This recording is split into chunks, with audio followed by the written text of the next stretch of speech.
Welcome to the Salmon Runs YouTube. Enjoy the video. You start by cutting power at the breaker and verifying dead conductors with a tester, safety first. Once done, set your ladder and put on gloves. You should already have the correct replacement head that matches the magnetic track profile. Next, inspect the track slot and the lamp orientation and note the polarity marks. This prevents misalignment later.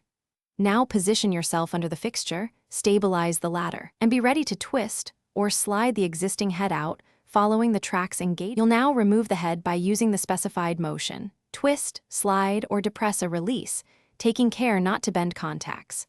Once free, inspect the copper contacts and the spring assembly for pitting or carbon buildup.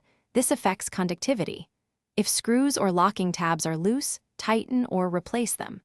Clean the track and contact surfaces with electronics-grade cleaner and a lint-free cloth so you ensure a reliable connection. Make sure replacement contacts match the original geometry before continuing so installation goes smoothly.